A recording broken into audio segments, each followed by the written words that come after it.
ole kan live lai khan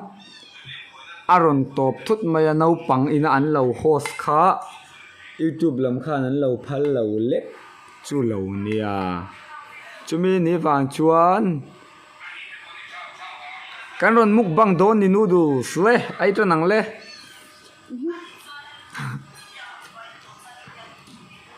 tui in om lo atha ai zo ma chu cái xuống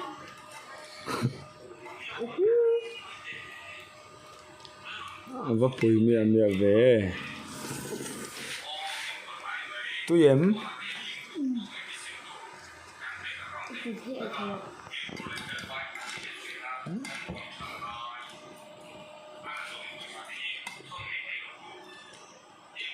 lấy sai tiền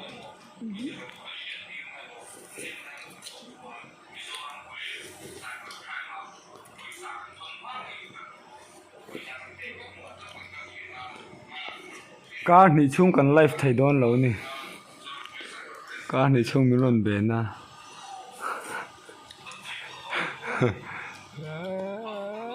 se chum ro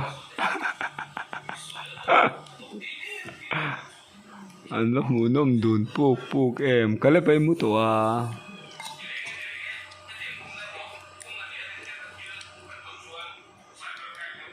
poi khop mai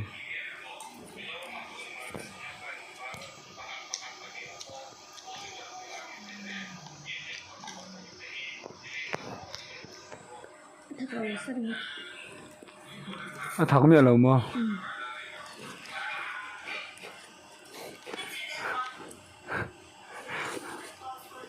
này dấu thanh em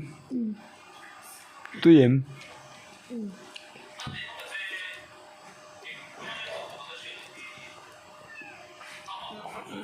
ê khờ tắm tổ này nè mình ấy dấu vết thầy ông chưa đâu là cậu ý nó tụi ấy thôi không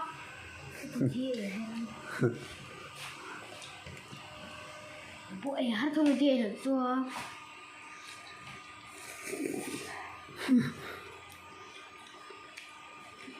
anh dám noodles pat ka le lam ai ula ai chak ti la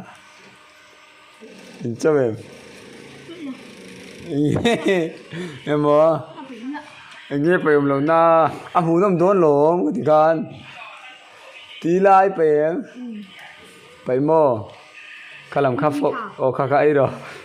ai rồi mà xong kim thì lên thiếu mấy cái fakat hú nằm có tiền cả khá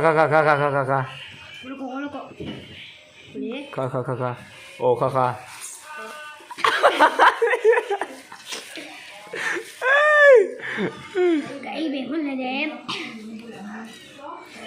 đổ luôn đấy rồi thì tôi cần sẽ tỏ xí là ba cái lâu in bùa chả nó cần xem mình lấy bóc xí là ba thiếu cái pui thiếu lần ấy mẹ tao mấy nè bối khop mấy mua cho sân lẩu host khăng lang à mồ lẩu xây nghe nè giờ một số lâu lăng thì cái mình block đời em vàng nghe nhàng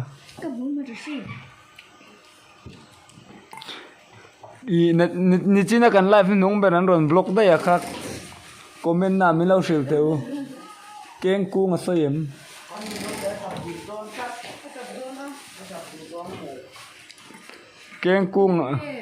keng cu mà sao em mua về phải không ये về đúng mi keng cu mà sao em mua về phải không keng cu mà sao em please comment mero pero wo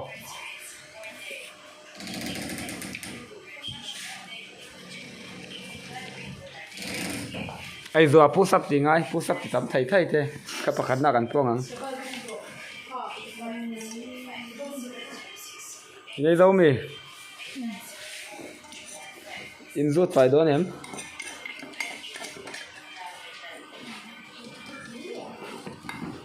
mà xong cái mà le push up push up le push up ngoro hai lo lo piso imo je sar ngoro mo je sar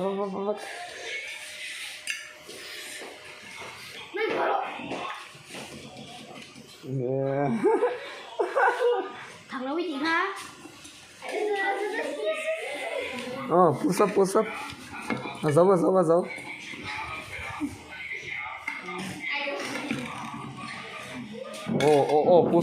push up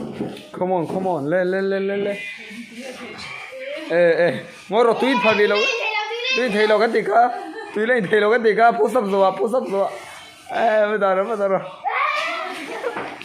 push up zo voice om ni ti ngai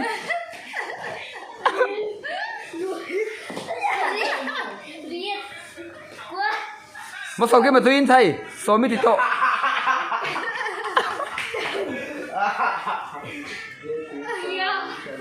so in thầy tui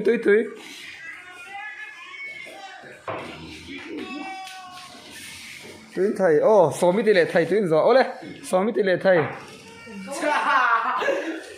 mà sao cái mà cái chung mi ta ni ka som ni